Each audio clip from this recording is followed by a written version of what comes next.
Well guys, pat yourselves on the back, we made it to the end of an act. This act was kind of a dry one in terms of agent and meta changes, mostly due to the lack of intervention through patches from the devs. But there definitely was some meta shifting within the game despite their lack of help. As we wrap up episode 3 act 1, we need to give our opinions on the last tier list for this act, as it is proposed that act 2 will start on the next patch. What is going on, ProGuides family? It is your host Sergeant Frost with the patch 3.04 tier list. Let's not waste any more time and hop right into the S tier. Well, she managed to stay on top for the entirety of the act despite having heavy changes in patch 3.0. Give it up for our favorite duelist, Jett, everybody. In all seriousness though, we need to acknowledge Jett's dominance at the top of the meta. You need to be a very strong agent to claim the top of the S tier for this long despite other agents changing around you, and including Jett herself getting price nerfs in the infamous patch 3.0. We will keep it short and sweet this time since you guys understand that Jett is simply the best duelist in the game right now. So yeah, if you need a duelist who can seemingly do it all, look no further than a Jett to fit the bill. A new face in the S tier for the very first time is Skye, and if you have played ranked a lot this act, you know exactly why she has slowly crept her way all the way up from B tier to S tier over the course of act 1. Skye is a beast right now both in ranked and in pro play. A lot of pros are saying Skye is a duelist because she effectively fills the spot of a second duelist on your standard traditional team comp. So what makes Skye strong? Well, her flashes became much easier to pilot after episode 3, and now she effectively has 4 flashes over the course of an entire round. Her flashes are excellent at pop flashing through smokes, and they are also great for information gathering as well. A lot of pros like Shazam have said that Skye is currently too strong, and that nerfs should be given to her flash. If you consider it, her flashes can pop through a smoke and essentially make holding a smoke impossible, which directly goes against the point of a smoke's information denial in the first place. Additionally, the info gathering only makes it even stronger for pop flashing, but also checking for areas as well. For example, if you throw a bird on your flank mid-round into a wide area and it screeches, you instantly know that there's a flanker without having to dedicate too much time or utility, while the flanker probably had to walk all the way. A good Skye knows when to abuse her flash's capabilities at the perfect moment in game, and that leaves you with little room or time for counterplay. Skye has progressively become more popular over the course of this act, and the versatility of her flashes in Dog is no longer a secret to the Valorant community. And that is why Skye has earned herself a spot in the S tier as of recent.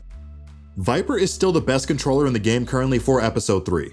She hasn't been on the devs' focus for nerfs, so her kit still has been able to persist, and has allowed her to dominate the game she shows up in. One of the main reasons she's still so popular is due to her post-plant dominance through her lineups and her ultimate. Viper has multiple ways to stall defenders from defusing, and she can do it from afar with her molly lineups, or she can stay in sight and use her ult to ward defenders off. Either way, she's still a controller sentinel hybrid that can be used in more ways than one to completely take over a game. So if you want to solo carry your team, then picking up Viper is not an incorrect choice. But of course, there are many ways to carry your team, and agent selection is not the only option you have. If you're serious about improving fast and climbing up the rank ladder, then we can help. Come meet some of our Radiant and Immortal level coaches on our website ProGuides.com, who would be more than happy to help you master an agent or teach you the fundamentals. Every session is tailored specifically for you, so whatever you need help with, we've got you. Rounding out the S tier for this tier list is Sova. The Russian Hunter is quite the rock-solid agent in Valorant's meta. He received several price nerfs to his abilities, and his ultimate point cost got increased at the beginning of the episode, but he still manages to stay at the top. Just like Jett and Viper, Sova is a foundation agent that every player should learn to play because of his impact that he has in solo queue. Every team can benefit from having a good Sova, and that's why he is in our S tier, due to the value his info gathering and damage abilities bring to the game. I can see Sova staying in S tier indefinitely until big changes happen to the meta, and his unique ability set is too valuable for teams, whether in ranked or in pro play. Moving into the A tier, we have the best defensive-oriented sentinel, Killjoy. Killjoy deserves her spot in A tier, mainly due to how creative some players are with her abilities. What I mean by that is that Killjoy has been out long enough that the community at large has found out new and creative ways to set up her abilities to make some bomb sites near impenetrable. Not to mention that she still has the best ultimate in the game objectively with no planned nerfs for it in the future. The level of depth that Killjoy has for how and when she can use her abilities is immense now, and I think that her agent identity is better off for it. Killjoy now has a specific role and job amongst the Sentinels and defensive-oriented agents in general, and that is why she has flourished in the current meta as a Sentinel.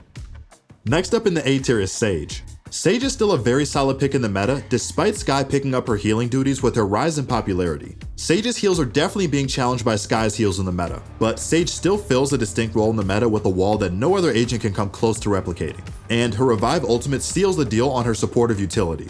Sage is still amazing for her wall's meta-defining strategies and stalling capabilities, and those qualities have allowed her to stay in A tier for most of this act. Sage is a great agent for any players out there who want a supportive sentinel for their team. Omen is up good specifically in patch 3.04. He is the only agent to be changed in this patch, and they fixed a pretty big bug that was plaguing his smokes. Apparently, after Omen's smoke travel speed got nerfed, a bug popped up where the smoke would not land exactly where it was placed. Well, in patch 3.04, the devs have swiftly fixed the Omen smoke bug, and his smoke should now be back to normal. This is good news for Omen because he needs all the help he can get in the meta competing against the likes of Astra and Viper. But regardless, Omen is still the go-to smokes agent in the current meta due to his duelist capabilities in his flash and ghost step, and the comfortable amount of smokes he can deploy over the course of a round. Maintaining her place once again as the only duelist in A tier currently, we have Reyna. It is well known that Reyna is a solo queue pub stomper of an agent, and her power level scales with how good your dueling capabilities are. Reyna needs those frags to get herself going, and if you are a player that needs a snowbally agent to help you carry solo queue games, Reyna should be your #1 pick to get the job done. She might not be the most consistent duelist at all times, especially in the higher elos where kills won't come as freely, but she is definitely a menace to society when she is put in the right hands. Rounding out the A tier, we have a new face this patch, and that is Cypher. It turns out Riot's indirect buff to Cypher where his trips can't be broken by Jett's dash made him a lot more viable again in game. Before, when Cypher was in the game, Jett's personal job was to be at the front of a stack so that she could dash and break Cypher's trips in an instant. Well, this made Cypher a lot weaker after Jett was allowed to do this, and in a way actually affected Cypher's usability even when Jett wasn't directly countering him. Now that Cypher never has to worry about that again, people have returned to Cypher as a solid defensive pick on maps like Split and Haven to lock down lurks and anchor sites. Teams need to be careful around side entrances again so that they won't get caught in a well-placed tripwire and die because of it. One minor buff to Cypher has given him a much better chance to succeed in the meta, and this is good for him overall as an agent. Starting off the B tier, we have Renes moving up to the front of this tier. Renes is struggling in the meta because of her lack of depth as an agent, but that doesn't mean she is a useless pick. Every duelist has a quality about them that makes them unique and worth picking, and for Renes, that is her ability to deal massive amounts of burst damage and her ability to counter stage by using her satchels to destroy her wall. Or she can use her satchels to bypass a lot of the utility and kickstart a rush. Renes is a useful pick on maps like Bind and Split where her boombot and nade can find high value in tight spots around the map. And we think that gives her a reason to be picked situationally where she can use her theme to its maximum potential. Astra has moved up into the B tier by a few spots this patch. Despite her astronomical nerfs during the start of the act, people have found unique uses with her kit that other controllers can't match. Astra is a controller that has powerful CC for slowing down rushes across the map. This means that Astra can use her abilities to reroute attackers while defending, or she can set her teammates up for success when attacking.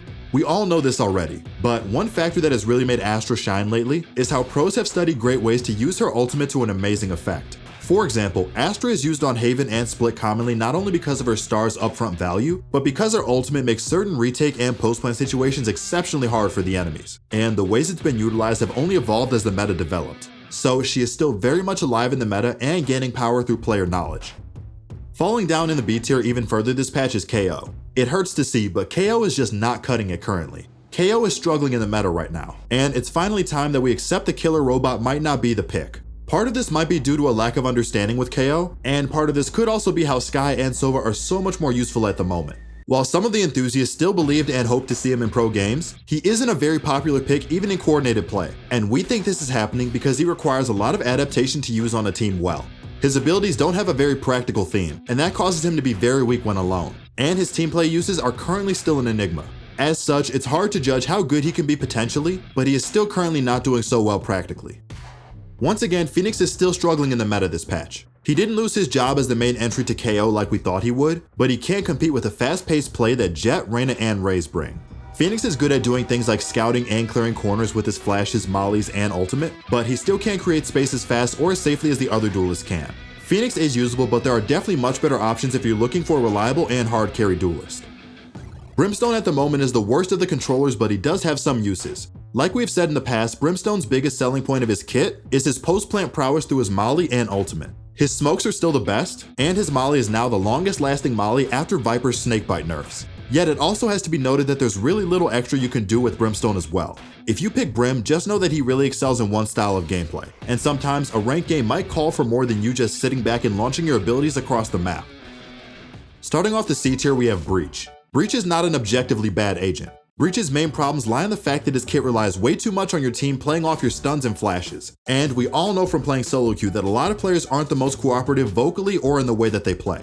So as a result, Breach suffers due to his team's lack of coordination. However, he still has great potential on a coordinated team, but with how oppressive Skye is and how useful Sova is in the meta, it's hard to justify bringing Breach in when you have those powerhouses taking his spot. Okay, you guys know the drill. Yoru is still at the bottom of the tier list. Unfortunately, the dev team is running into some problems with his rework, and we will have to wait a little bit longer to see what they have for him. But don't lose hope yet, we know that the rework is coming. And guys, we don't hate Yoru. We want him to succeed just as much as you do. But just saying that he's a misunderstood agent doesn't do him justice. He's currently a weak pick in the meta, and there's a good reason why he's not utilized much, if at all, in pro play and ranked. And that concludes our patch 3.04 tier list. If you enjoyed this tier list, make sure to drop a like and subscribe to keep up to date with the latest Valorant news, updates, and guides. Also, make sure to check out our website for truly amazing on-demand coaching. This has been your host, Sergeant Frost, and I'll see you all again in the next one.